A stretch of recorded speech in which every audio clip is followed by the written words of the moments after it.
तो आज हम बात करेंगे टेंस के बारे में।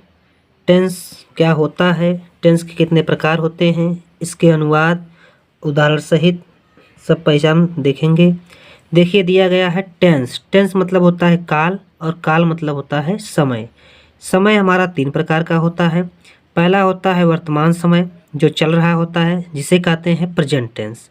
दूसरा है पास्ट टेंस। पास्ट टेंस मतलब भूतकाल, भूत अर्थात बीता हुआ समय। तीसरा आता है फ्यूचर टेंस। फ्यूचर टेंस मतलब होता है भविष्य काल, मतलब जो समय में आने वाले समय में जो काम होगा वो भविष्य काल में होगा। इस प्रकार हम कह सकते हैं टेंस के 3 प्रकार होते हैं। पहला होता है प्रेजेंट टेंस, दूसरा है पास्ट टेंस, तीसरा होता है फ्यूचर टेंस। अब हम देखेंगे कि प्रेजेंट टेंस के कितने भेद होते हैं। तो हम देखेंगे प्रेजेंट टेंस के 4 भेद होते हैं। पहला है प्रेजेंट इंडेफिनिट टेंस, दूसरा है प्रेजेंट कंटीन्यूअस टेंस, तीसरा है प्रेजेंट परफेक्ट टेंस और चौथा है present perfect continuous tense. Same इसी प्रकार से हम देखेंगे कि पास्ट के भी 4 भेद होते हैं। पहला है पास्ट इंडेफिनिट टेंस, दूसरा है पास्ट कंटीन्यूअस टेंस, तीसरा है पास्ट परफेक्ट टेंस और चौथा है past perfect continuous tense. Same इसी प्रकार से फ्यूचर के भी 4 भेद होते हैं। देखिए दिया गया है future indefinite tense, future continuous tense, future perfect tense, future perfect continuous tense. अब हम लोग देखेंगे कि प्रेजेंट टेंस जो है ये प्रेजेंट इंडेफिनिट टेंस, इस प्रेजेंट इंडेफिनिट टेंस के बारे में जानेंगे समझेंगे। इसमें होता है पॉजिटिव सेंटेंस, नेगेटिव सेंटेंस और होता है इंट्रोगेटिव सेंटेंस। इसको हम बारी बारी से देखेंगे। देखिए दिया गया है प्रेजेंट इंडेफिनिट टेंस। इसकी पहचान होती है जिन वाक्यों की क्रिया के अंत में ता है, ती है, ते हैं आदि शब्द आते हैं वह प्रेजेंट इंडेफिनिट टेंस कहलाता है। अब इसमें हम देखेंगे अफर्मेटिव सेंटेंस जिसे हम कहते हैं सकारात्मक वाक्य। इसमें देखिए दिया है अनुवाद के नियम। इसमें हम लिखेंगे एक वचन कर्ता के साथ, एक वचन कर्ता के साथ, एक वचन कर्ता के साथ मुख्य क्रिया में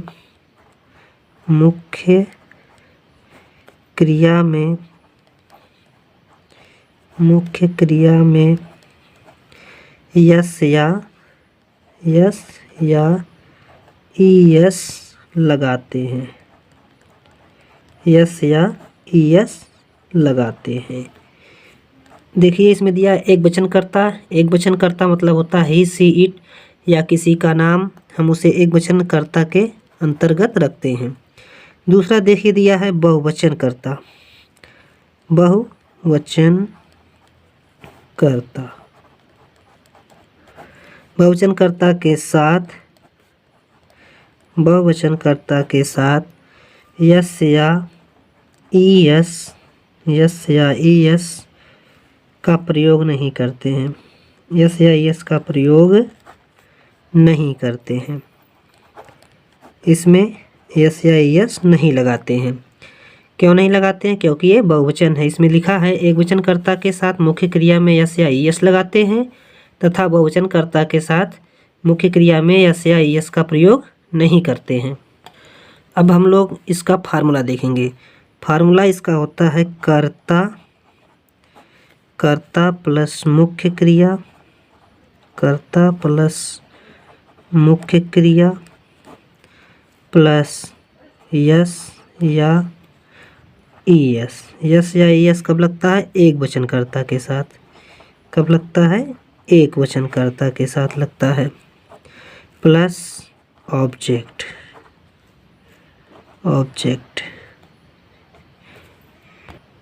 हम लोग देखिए ये उदाहरण देखेंगे। वह स्कूल जाता है, इसमें पहचान है ता है, ती है, ते हैं। तो ता है, ती है आगे मतलब प्रेजेंट इंडेफिनिट टेंस का पॉजिटिव सेंटेंस है। इसमें एक वचन कर्ता ही हम लिखेंगे। सबसे पहले कर्ता हमारा क्या है? ही। जो काम को करने वाला होता है उसे हम कर्ता कहते हैं। देखिए ही हमारा कर्ता है। ही गो में होता है जाना, उसमें यस या ईएस का प्रयोग हुआ। He goes to school, SCHOOLS। He goes to school, वह स्कूल जाता है। हमारा दूसरा उदाहरण है तुम फुटबॉल खेलते हो। तुम यू मतलब होता है तुम, you play PLAY, you play the football, you play football. इसमें देखिए हमारा यू जो है ये बहुवचन है, इसलिए यस या यस का प्रयोग नहीं हुआ, सिर्फ और सिर्फ जो है मुख्य क्रिया का प्रयोग हुआ, you play football, you play football. और तीसरा है राम पुस्तक पढ़ता है। इसका हो जाएगा राम रीड्स, इसमें यस लग जाएगा, राम रीड्स ए बुक। इस प्रकार से बनेगा सेंटेंस। एक बार हम फिर देख लेते हैं प्रेजेंट इंडेफिनिट टेंस। पहचान जिन वाक्यों की क्रिया के अंत में ता है, ती है, ते हैं आदि शब्द आते हैं वह प्रेजेंट इंडेफिनिट टेंस कहलाता है। इसका अफर्मेटिव सेंटेंस है जिसे हम सकारात्मक वाक्य कहते हैं। अनुवाद के नियम, एक वचनकर्ता के साथ मुख्य क्रिया में यस या ईएस लगाते हैं तथा बहुवचनकर्ता के साथ यस या ईएस का प्रयोग नहीं करते हैं। इसका फार्मूला है, देखिए कर्ता प्लस मुख्य क्रिया प्लस यस या ईएस एक वचन के साथ ही लगेगा प्लस ऑब्जेक्ट। जैसे हमने कहा कि इसकी पहचान है ता है ती है, इसमें ता है ती है देखिए आया है तो ये पहचान हो गई। और उदाहरण है वह स्कूल जाता है, ही गोज़ टू स्कूल। ही हमारा एक वचन करता है इसलिए क्रिया में यस या ईएस लग गई। टू स्कूल, तुम फुटबॉल खेलते हो, यू प्ले फुटबॉल। इसमें देखिए तुम हमारा बहुवचन करता है इसलिए यहाँ पर यस या ईएस का प्रयोग नहीं हुआ है, सिर्फ क्या है क्रिया है, यू प्ले फुटबॉल। तीसरा उदाहरण हमारा है राम पुस्तक पढ़ता है, राम रीड्स ए बुक। या राम हमारा जो किसी का नाम आ जाए तो हमारा एक वचनकर्ता के अंतर्गत आता है इसलिए इसमें यस या ईएस लगता है। दोस्तों देखिए प्रेजेंट इंडेफिनिट टेंस का नेगेटिव सेंटेंस है जिसे हिंदी में नकारात्मक वाक्य कहते हैं। इसकी पहचान है जिन वाक्यों की क्रिया के अंत में ता है, ती है, ते हैं आदि शब्द आते हैं किंतु बीच में नहीं शब्द भी पाया जाए तो उसे हम प्रेजेंट इंडेफिनिट टेंस का नेगेटिव सेंटेंस कहते हैं।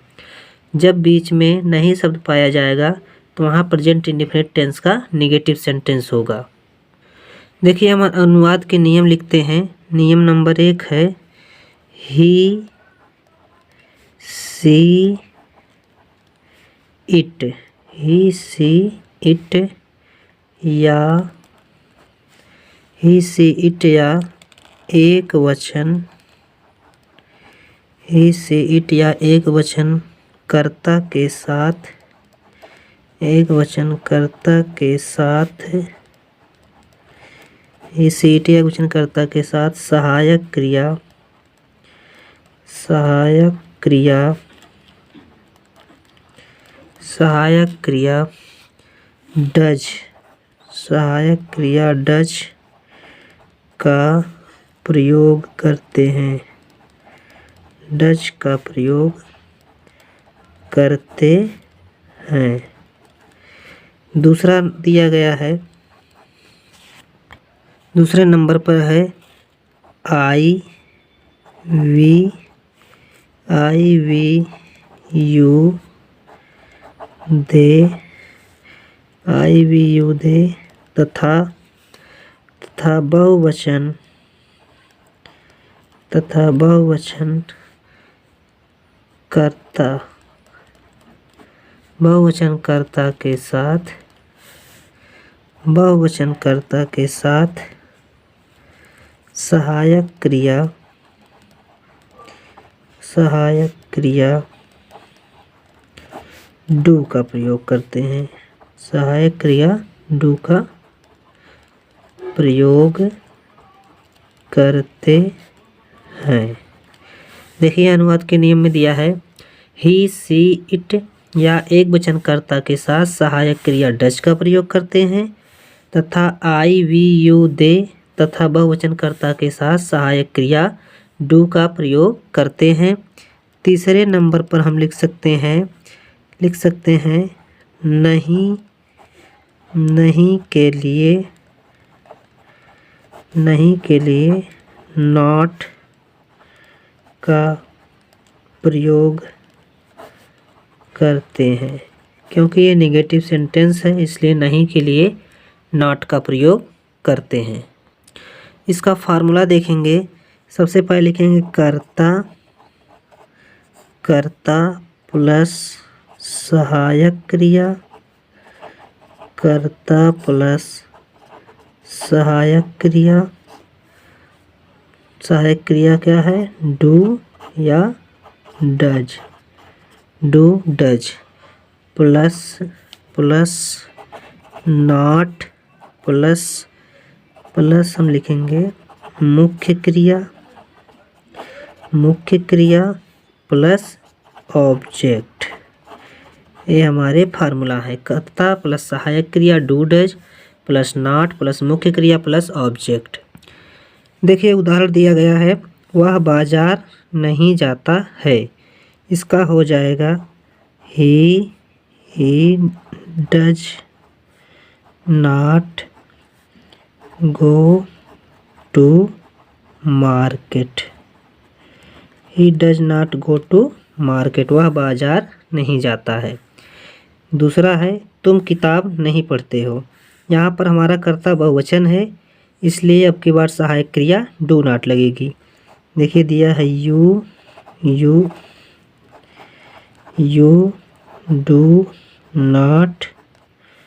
डू नॉट रीड मीन्स होता है पढ़ना। You do not read the book, you do not read the book. तीसरा है मैं कपड़ा नहीं धोता हूँ। ये भी बहुवचन है। I do not wash the cloth. इस प्रकार से हमारा नेगेटिव सेंटेंस समाप्त होता है। देखिए दोस्तों दिया गया है इंट्रोगेटिव सेंटेंस। ये प्रेजेंट इंडेफिनिट टेंस का इंट्रोगेटिव सेंटेंस है जिसे हम प्रश्नवाचक वाक्य कहते हैं। इसकी पहचान है जिन वाक्यों की क्रिया के अंत में ता है, ती है, ते हैं आदि शब्द आता है किंतु बीच में या आरंभ में प्रश्नवाचक शब्द भी दिया हो तो उसे हम प्रेजेंट इंडेफिनिट टेंस का इंट्रोगेटिव सेंटेंस कहते हैं। ये था पहचान। अब बात आती है अनुवाद के नियम। अनुवाद के नियम में हम देखेंगे जैसे दिया है, पहला है यदि वाक्य की शुरुआत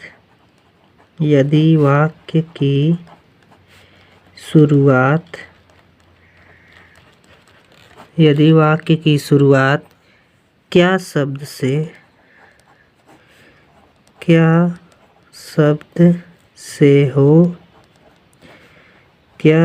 से हो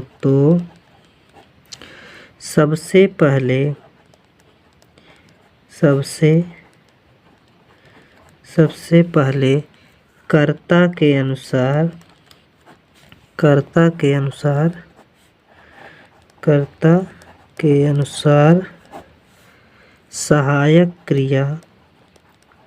कर्ता के अनुसार सहायक क्रिया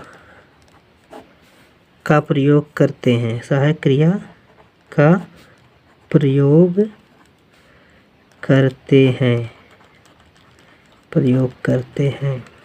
देखिए दिया है यदि वाक्य की शुरुआत क्या शब्द से हो तो सबसे पहले कर्ता के अनुसार सहायक क्रिया का प्रयोग करते हैं। सहायक क्रिया इसमें डू और डज होती है। एक वचनकर्ता के साथ डज का प्रयोग होता है और बहुवचनकर्ता के साथ डू का प्रयोग होता है। दूसरा रूल होगा इसका, यदि प्रश्नवाचक शब्द बीच में आ जाए, यदि प्रश्नवाचक शब्द बीच में आ जाए, यदि प्रश्नवाचक शब्द बीच में आए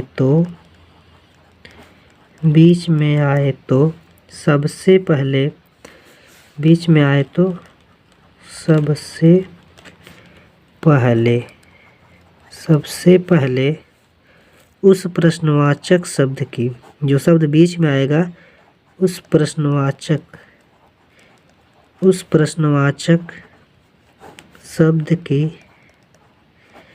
अंग्रेजी लिखते हैं। उस प्रश्नवाचक शब्द की अंग्रेजी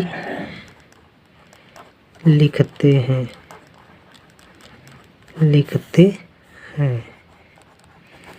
फिर सहायक क्रिया, फिर उसके बाद हम लगाते हैं सहायक क्रिया। सहायक क्रिया लिखते हैं, उसके बाद कर्ता लिखते हैं, उसके बाद कर्ता, उसके बाद कर्ता को लगाते हैं। देखिए दिया है, यदि प्रश्नवाचक शब्द बीच में आ जाए तो सबसे पहले उस प्रश्नवाचक शब्द की अंग्रेजी लिखते हैं, फिर सहायक क्रिया लिखते हैं, उसके बाद कर्ता लिखते हैं, तब जाकर के सेंटेंस पूरा होता है। देखिए इसका उदाहरण दिया गया है, वह स्कूल क्यों जाता है। प्रश्नवाचक शब्द अगर आरंभ में आ जाए तो उसकी अंग्रेजी नहीं लगाते हैं, बल्कि कर्ता के अनुसार सहायक क्रिया लगाते हैं। हमारा कर्ता एक वचन है, इसलिए क्या की मीनिंग हो जाएगी does. Does he go to school, does he go to school. क्योंकि प्रश्नवाचक शब्द अगर इसमें जब दे दिया है तो उसकी मीनिंग नहीं लगाएंगे, बल्कि कर्ता के अनुसार ही लगती है। जैसे यहाँ पर प्रश्नवाचक शब्द आरंभ में है तो इसकी मीनिंग नहीं लगी, सहायक क्रिया लग गई। अगर प्रश्नवाचक शब्द बीच में आ जाए तब क्या करेंगे। अगर प्रश्नवाचक शब्द बीच में आता है तो प्रश्नवाचक शब्द की मीनिंग हम सबसे पहले व्हाई लिखते हैं। प्रश्नवाचक शब्द की मीनिंग व्हाई, कर्ता के अनुसार सहायक क्रिया हम डू लिखेंगे, क्योंकि हमारा कर्ता जो है बहुवचन है। Why do you go to market, why do you go to market. हमारा प्रश्नवाचक, इसमें जो प्रश्नवाचक शब्द था वो बीच में था, इसलिए इसकी मीनिंग सबसे पहले लगी। और यहाँ प्रश्नवाचक शब्द आरंभ में था, इसलिए इसकी मीनिंग नहीं लगी, बल्कि कर्ता के अनुसार सहायक क्रिया का प्रयोग किया गया है।